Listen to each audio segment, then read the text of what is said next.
That'll work. Amazing. Yay, cool, awesome. Thank you so much, everybody, for joining for our first Advocates of Diversity Q&A session. We are, I'm super, super excited. So one of my closest friends, Chanel Cathey, is here today to talk to us about branding and messaging and PR, and I have a bunch of questions for her. If you guys have any questions, feel free to put them in the chat. Sorry, I'm just muting as I'm talking. Feel free to put any questions in the chat as we go through, and I will try to keep an eye on that over there. As a very quick introduction, so and kind of how we're thinking about Advocates of Diversity and like the setup for kind of like how I thought maybe this would be most useful for everybody, and we'll see how this goes. But basically what we're thinking is like every month we're going to be focusing on a different topic, and ideally we have 1 to 2 sessions a month, where the first session is kind of like a Q&A where we'll bring in an expert on that topic for the month, and then at the end of the month hopefully we can come back together and have more of like a workshop session where whatever we kind of learned about earlier in the month, we can work through some questions or maybe some homework that we were given, or things that just can help us like grow and improve our businesses. And I saw in the applications that everybody filled in, messaging and kind of like attracting customers and how to talk about your business was something that a lot of people seem to have questions on. So that's why I wanted to invite Chanel to be our first guest expert. So a little bit of background on Chanel. Let me let Jarrett in. So a little bit of background on Chanel. So Chanel is the founder of CJC Insights. And CJC Insights is a communications and PR agency based out of Manhattan, but I know you have clients everywhere. She was also, I can brag a little bit about her. She was just awarded the Ad Color Change Agent Award like a couple of weeks ago, which is a huge, huge deal, and I'm super proud of her. And she's also been my best friend since like first grade. So I'm really excited to have her here. This is our first time that I get to interview her and have her in the hot seat. So I think today will be pretty fun. So I'm so glad to be here, and I think it will be so hard for me to have this conversation and not laugh, because every conversation I have with Corey, I am always laughing and smiling. And she's the only person I would let put a baby picture of me in the ad for this talk. So we're off to a great start. I know. Can I just tell you? So for anybody, I hope everybody saw the photo that we posted. About, promoting our chat today. But Chanel and I went through so many photos from when we were little, trying to pick the one that we both didn't look like totally ridiculous. So yeah. And I had quite a few awkward years there. So I was mixing a lot of the photos. Yeah, I think we all, first grade probably wasn't the best for a lot of people. Oops, can I mute? Let me just see, there we go. So shall we dive in? So Chanel, my first question for you, before we get into like PR and messaging questions, my first question for you as a Black female business owner, why did you start? So for a little bit of background on Chanel, so she was working in PR at some major companies before starting her own agency. So why did you leave these major companies and go out on your own and like risk it all to start your own business? Sure. So I think that's great background. I always worked in corporate communications and PR, and I started at Unilever and CPG, and then I went to ABC News and was kind of on the political trail and balancing grad school full time. And then I went into entertainment and went to Viacom and was working with brands like Paramount Pictures and MTV. And, you know, I was living my best life, but working for these really big brands. And I reached a point where I was like, I'm ready for a change. And I went to a smaller agency. And I remember just having like a light bulb moment when I was like waiting for a meeting, and there was a coffee table in front of me with all of these business magazines spread out. And it was like every single one, from Entrepreneur to Inc. to Bloomberg, all of them. And they were all white men on the cover. And maybe that was like a unique month, but I just remember looking and saying like, wow, I don't see anyone who looks like me, or like my friends who are starting these amazing businesses. And I was at a point where I wanted to do something different. So I just decided to hang up a shingle and start CJC Insights. And we work specifically with female founders and minority-owned businesses. And we now see more than ever big, huge companies coming to us for our insights and our intel, and partnering with us. But really our expertise is helping to get these, you know, emerging, and some of them have been around for a long time, businesses that are run by founders of color and women, and how do we get them on the map and get some attention and PR and traction for them and their amazing ideas and businesses. So really it started as just kind of a personal call to action and a passion point for me, and not seeing the representation I knew was out there. You know, and in hindsight now, we've been around about 2 years, and the Change Agent Award is completely mind-blowing to me. But I think we're also just in this broader cultural moment in the US where people are like, oh wow, we don't have a publicist of color on our record or on our roster, and people are finding us in these really organic ways now that I don't think it would have happened in that way 5 to 10 years ago. So I think we're also just kind of living in a moment right now where people are really seeking our expertise more than ever. Yeah. And how has that been like over the past, especially over the past like 6 to 9 months? You know, being in PR, you're sort of on like the front lines of things where people, as you said, like they're coming and knocking on your door. How have you seen companies responding to the Black Lives Matter movement, and like what should companies be doing and what shouldn't they be doing? Yeah. And I think, you know, I'll be honest with you, I think it was like an avalanche is the best way to explain it. I mean, you know, it was March, you know, I remember it was like February. I remember being in client events and I was still planning things. And then March hit, and the nature of our business is out networking and hosting events and meeting with reporters and doing desk sides. And, you know, we just did, one of my clients is on Bloomberg this morning, and I'm like in my living room with this little like setup, and it's like we would have been in studio in a normal situation. But the pandemic hit, and that completely changed everything. And a lot of my businesses were shifting, pivoting, trying to figure out how to communicate with their, you know, employees, whether they were going to furlough them, whether they were going to keep them. So there was this crisis of a health pandemic happening. And then simultaneously there was this, you know, racial reckoning happening, and so many personal feelings I had just kind of watching these videos and, you know, kind of just like sitting around waiting, like, when is justice going to happen? And I'm personally going through it, but at the same time on social and with brands, they're starting to creep out in a more aggressive way than they have ever before.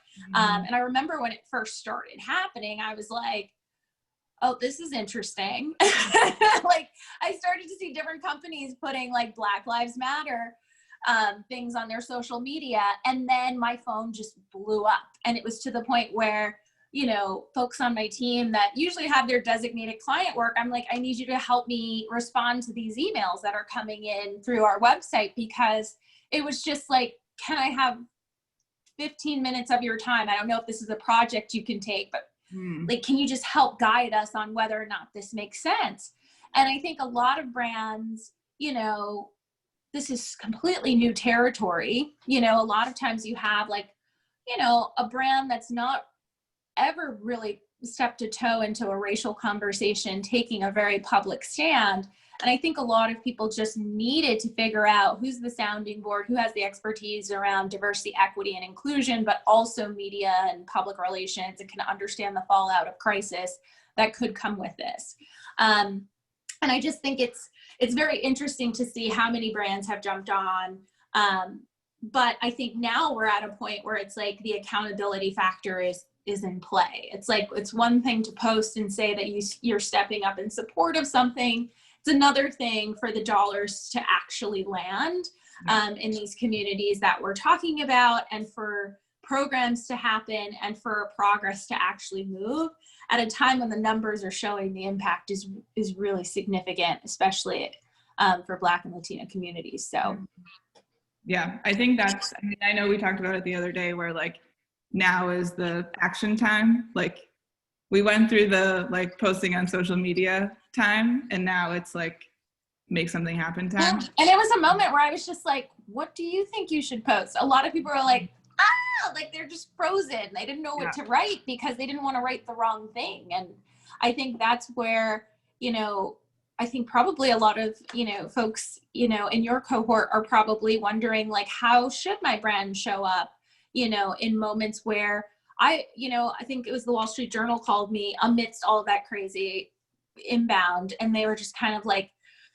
what happens when a company doesn't take a stand? And I was just like, really, I think people hold brands accountable. And if you're absent at the wheel and you're not jumping into a conversation that your consumers expect you to be in, that can be, you know, a business liability in the end, where people, you'll start to see, they start to flood your comments and you'll get feedback real time. Yeah. And so what do you say to clients who like, so all of us were obviously all in pet. And I know pet industry, our fuzzy friends. Yes, but I know I've had these conversations with other founders where like sometimes you just don't know if as a pet business, like, is this my place to be talking about human issues, or are people coming to me to escape and I need to stay in this like cute fluffy world? Like, you know, how do you kind of, as a business owner, kind of, you know, and having your own thoughts and you know, values and all of that, how do you then have a business that like maybe feels a little like you don't know if you should bring those two worlds together? Do you know what I mean? Like, should I, as a pet brand, like, should I be talking about human issues, I guess? I think each case is individual. And I mean that, you know, everyone's going to have a unique circumstance. And I mean this in the sense of, if I, as a Black woman, am a pet care founder and I have a business and I'm feeling very personally and emotionally attached to a cause or, you know, a current event in this moment, and I personally, as a leader, feel compelled to relate in this moment, I wouldn't necessarily pull you back from that. That's your most authentic voice as a founder. That's what might set you apart from your competitors. So it depends, but I would say you can't necessarily, your products aren't speaking on behalf of a racial moment. You know what I mean? The pets love everybody, you know what I mean? But I mean, in and of that could be a campaign in and of itself. Like you could have like Man's Best Friend, you know, throughout all time. Like you could make a campaign around that pushes a conversation around how people relate to each other in a time where they're so pulled apart. So I think it's really a founder conversation around, you know, do you want to have a voice in this moment? You could say the same thing about Ben and Jerry's. Like ice cream doesn't have to make a statement, but they're making some of the most profound statements around civil rights across LGBTQ, across, you know, right now with Black Lives Matter through ice cream. So I would probably say if you want to be kind of the advocate brand in pet care, you can. And that might resonate with a lot of consumers. But at the same time, if you're like, hey, we sell dog bones and this doesn't really make sense, and as a founder, I don't really feel like this makes sense. It makes sense on my personal founder page, but maybe not on the brand page. I think that's okay. I just think it's one thing when, for me right now, when I see brands that are tone deaf to the absolute totality of the moment we're in. So the fact that, you know, people can't interact the same way they used to, that there is a health crisis going on, that there are significant fears and concerns, that people are not traveling the way they used to, that people are losing jobs and loss of revenue. It's an awareness as a brand that I think people expect you, you know, to be aware and to be empathetic to the moment that we're in. And it doesn't necessarily have to anchor around race. Yeah. I know for me, I worked on a piece for a Fast Company, and it was kind of like I left corporate America and racism was one of the driving factor, but it was a lot of the microaggressions that I encountered in the workplace. And I had amazing mentors and bosses, but I also experienced a lot of microaggressions. And I wrote a story that I had literally worked on for years. And I found like the courage to put it out in this moment, this summer, but that was my personal choice. Even though I'm running a business with 6 other people on my team, that's my personal experience as a founder that I'm putting out there, but it is on behalf of my business. Mm-hmm. So that once again is like a founder's choice, but I got so much more business from that article because people were like, wow, I understand you as a leader and I understand where you stand. And I want that kind of leadership on my account, on my team. Yeah. And it was an amazing article. And I highly suggest everybody after this go and Google and read it because it was so, it's everything. It was just really well written and it gives a really good insight into everything. So highly recommend everybody check that out.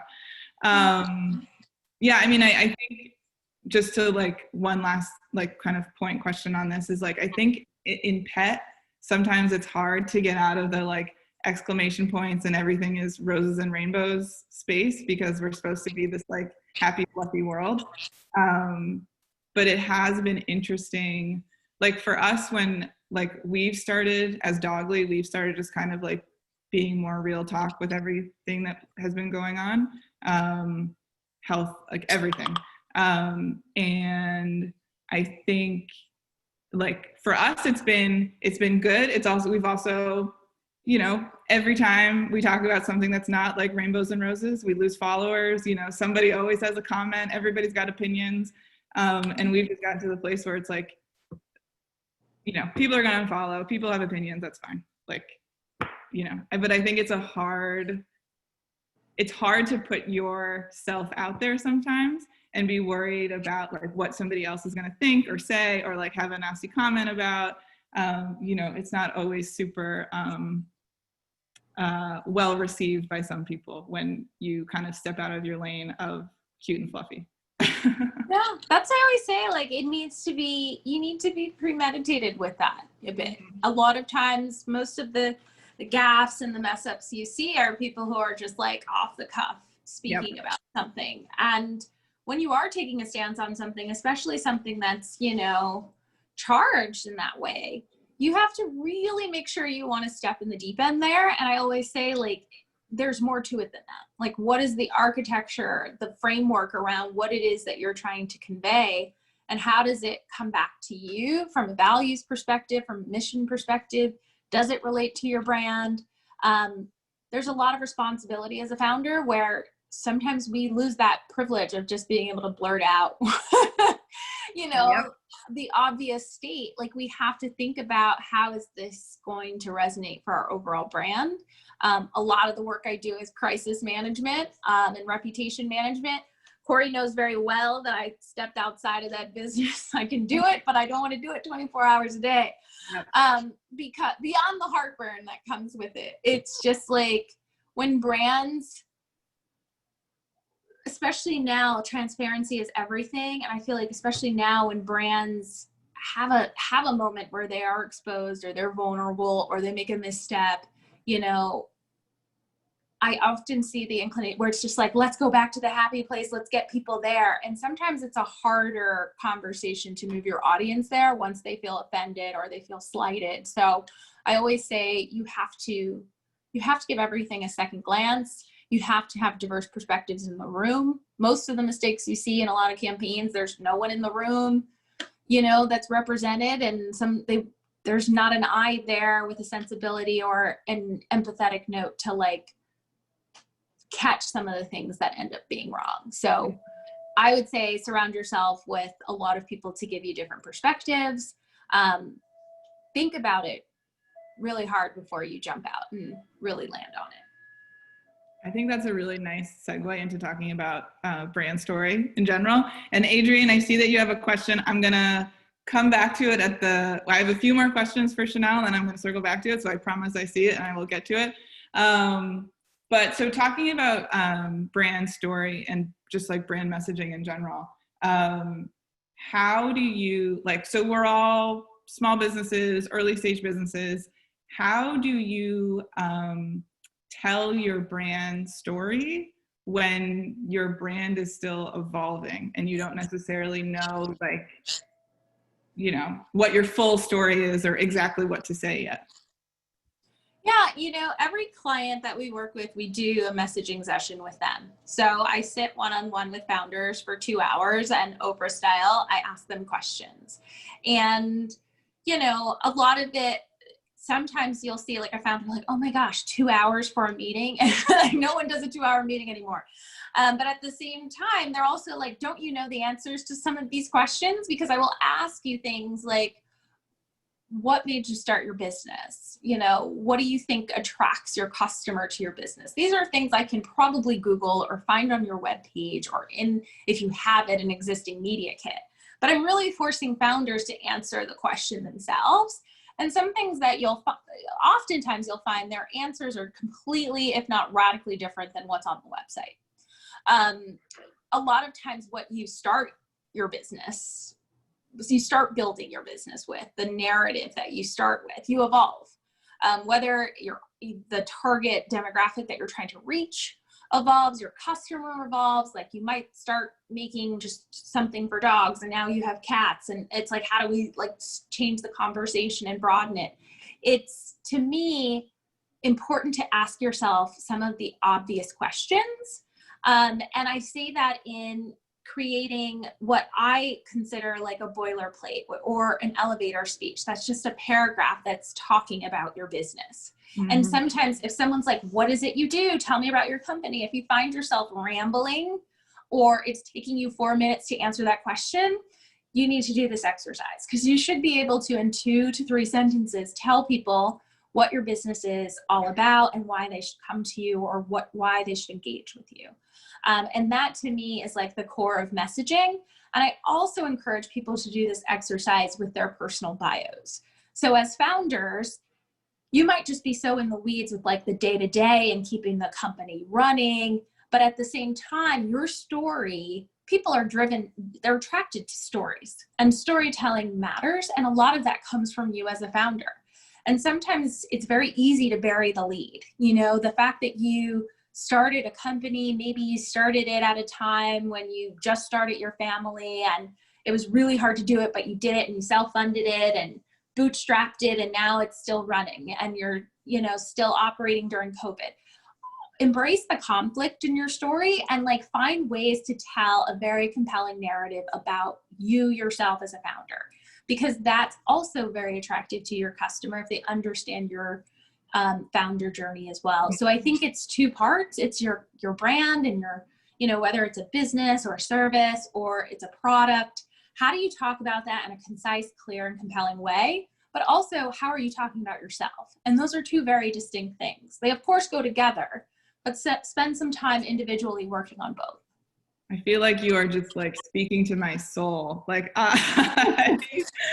ramble when we talk about Dogly. We've had like 17,000 different ways to explain Dogly. Like, I guess I need to hire you and have your Oprah session. Yeah, I've also, I remember many happy hours being like, Corey, so what does it do? And she's just like, oh, Chanel, I want to relax. And I'm like, that's me and my friend side being like, what is it you do? Mm-hmm. What is it? And I say this to founders, what is it you want to do? Think aspirationally. Like perhaps what you're doing right now, like maybe you're in, you know, dog walking, but you want to have like a grooming salon one day. Like let's start angling towards what the goal is right now.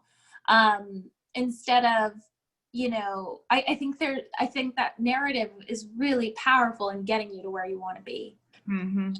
So why does having a brand story even matter? Like, obviously driving sales, having customers, either if you're, you know, a local store, having them come in the door and check out online, like whatever your business is, like driving sales keeps you alive. But how does having a brand message and story equal sales or help you get more sales? I think, I mean, and take this moment right now to think about your own brand touch points. Think about the brands that you remember. And a lot of times, either they have like really great branding or there's a story behind them. Mm-hmm. You know, for me, I'm thinking about, and I'm full transparency, went to a wedding this weekend and I ordered like Skims, which are these like little Slimmers. And they came in this like amazing packaging. And I know you guys are like, where is she going with this? But I bought this little package and my friends were like, oh my gosh, that's your new makeup bag. I love this. Everybody was obsessed with the packaging. Mm-hmm. And I was like, it's a Slimmer. It's something I should normally be like, oh my gosh, no one needs to know I'm wearing a Slimmer to the wedding.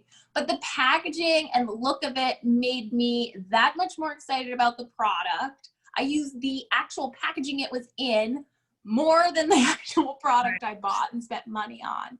But that's all part of brand. It's all part of experience. And I think you have to think about your brand in that way. Like, how can you surprise your customer and create these loyalty moments? And a lot of times my clients come to me before they have that packaging, before they have the color scheme and the brand. And it starts with the story. And then we can move to a mood board and color for the website and all of that. But it's like, what's the ethos of this brand?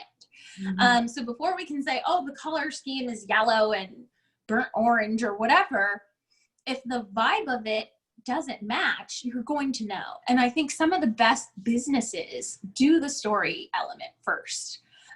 And they create like a feeling for the brand. So is it that you're making pets happy? Are you making them healthy? Are you helping them exercise? Are you keeping them groomed? And then like what on top of that is the feeling that correlates with that. Mm-hmm. And then you can start to build out your brand through both conversation and both the look and feel. And that can be social media. That can be the wrapper, which I like to call it, which is like your packaging. And it can even be little things like your email distribution. Like what's the top banner that's going out to your customers every time they buy something from you? How do you thank them? How do you stay in conversation with them? How does your newsletter look? All of that is fed from the story element that we work on in narrative. So mm-hmm. whether it's like, you know,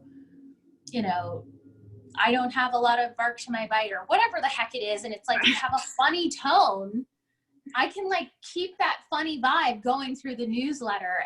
But if you're not a funny brand, you know, it's really up to you to shape whether the narrative, the tone of your brand. And some brands can be funny and some can be inspirational and some are just very moody and emo, and that's fine.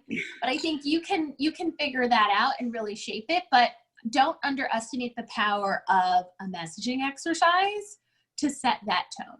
Yeah. I think that's I think it's such a good point. I think it's also such a hard point to take in as a small business that like, you know, I do 27 different things and like, I know messaging and brand are so important, but I also have to go and do this and I have to, you know, you have to like gotta get it out the door. doing everything at the same time. And sometimes it's hard to just like, you want to just like call a timeout and be like, I need to get my brand and my message sorted before, you know, I can go do all these other things, because it's like you need to get your house kind of set. That's in order. But I also think, I'll say this, one thing I notice smaller emerging brands doing and spending the most time on is like reinventing the wheel every time they have to communicate about something. Mm-hmm. It's like they're afraid to repeat who they are. So they're finding 6 different ways to talk about their business. And I'm like, it's okay to say, you know, we are a tech platform that does X, and you keep saying that. Yeah. And you keep reiterating that for your customers. It'll save you time and headache and bandwidth, but at the same time, it reinforces your brand. And if your messaging is strong enough, reinforcing it is only a positive, you know. But I think if you have a really solid messaging framework and you sit down and you do that in a cohesive way, you can always come back to it. You're not redoing it every 3 weeks, every time you have to send a memo out. So I think it's like getting it strong the first time. I have one client, I've worked with them for 2 years, and we still use the messaging doc that we did 2 years ago for, you know, members, for everything. So I feel like making sure you know, just understand that, you know, it's okay to have one way to talk about your business and to reinforce that. Yeah.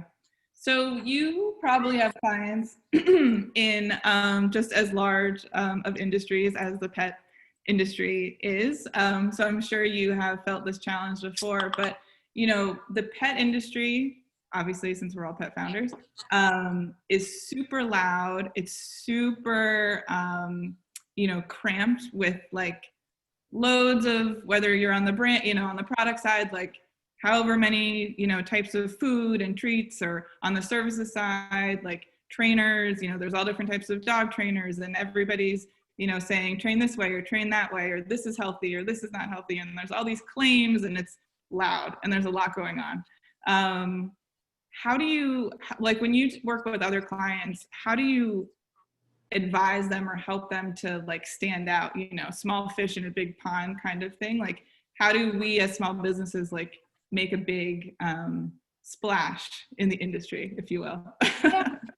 I mean, I think it's, you know, a twofold conversation. I think there's the press conversation, and then I think there's the general brand conversation, which for me includes your social media strategy, you know, your marketing, your collateral, your website, things like that. And I feel like for press, I often say, like, look around and like, who do you think is doing like a really great job?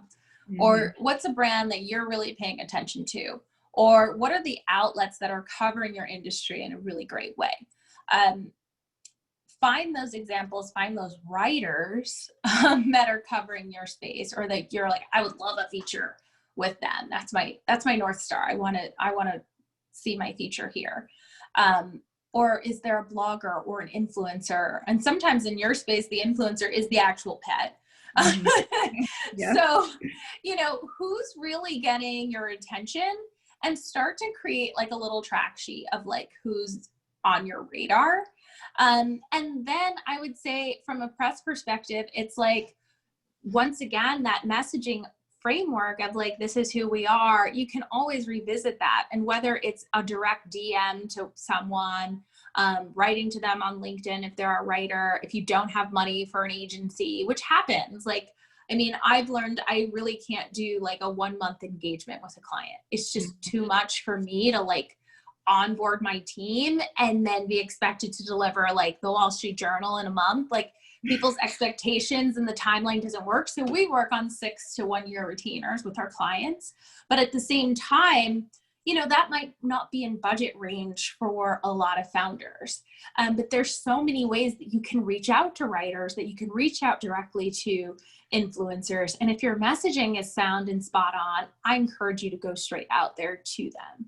I think the other thing is just your website and everything else, like your overall branding for your page. It's like getting, to me, people who spend a lot of time on getting a brand and making sure that it's cohesive, they go the extra mile. And you see it, whether you're getting served ads from them or whatever. I find it really compelling. And I think especially for your space, leveraging social media in a really smart way, and especially the way that I would say audiences gravitate towards pet content online. I think if you're able to do it in a really fun and exciting and even funny, comical way, especially during hard times, people are always looking for something fun. I think that you can really define your brand and keep people to come back to you as a content source through your social media platforms. And I say, stay on the platform that works best for you. If you're not a Twitter person, stay the heck off of it. It is the best place for news. Like, if you're thinking about where news sources are tracking, they're there. They're definitely on Twitter. Instagram's the home of influencers. So following, like, you know, a lot of, you know, I'm going to call them pet influencers. I don't know what you guys call them, but I know I follow them. I want a French bull really bad, and my parents just got a puppy, and it's just like, if I can't have a Frenchie, I'm going to look at all the different Frenchie pages. Yeah. But I feel like for you, putting an emphasis as a new business owner on a really slick social presence is probably the smart move.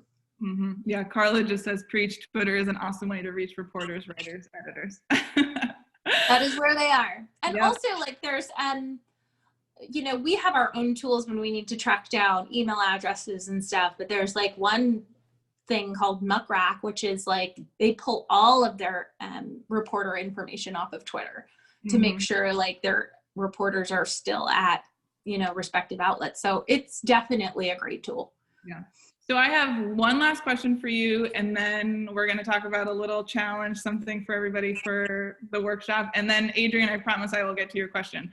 So my last question is, in reaching out to press or, you know, a partnership or whatever it is, do you have any tips for like how to craft that, like whether it's 2, 3, 4, like whatever length of, you know, however many sentences it should be? Do you have any tips on how to craft like a short blurb about telling somebody about your business, but then also making them want to work with you? Yeah, I mean, flattery goes a long way. I always say right now, just being mindful of understanding where people are. Half of the reporters I work with are in different states that they normally reside in. They're kind of all over the country, or if they're just all over the place right now. So I think being sensitive to the moment we're in, and especially response time from reporters. So if you don't hear from someone, I would say continuing to nag them probably isn't the thing to do in this moment. But I think understanding the moment, reaching out to them and having an informed understanding about what they write about and what they cover. If there's something they wrote about maybe last week that really got your attention, and it's like, hey, I loved your profile on, you know, dog wellness space and making sure dogs get their shots. I wanted to introduce my product.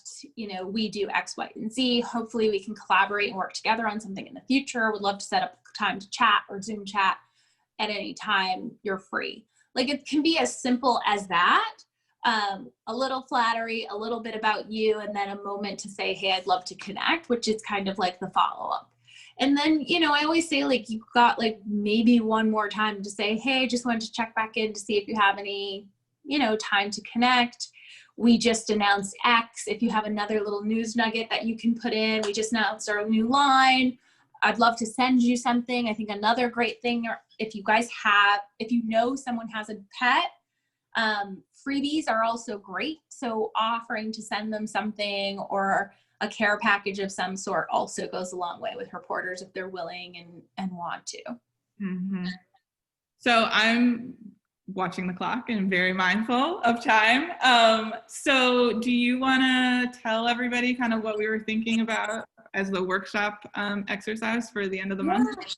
Yeah, I feel like one thing I keep saying, like a couple of sentences about your business and a couple of sentences about you. And I feel like everyone on the other end of the line, I can just feel the, like, where's she going with this? But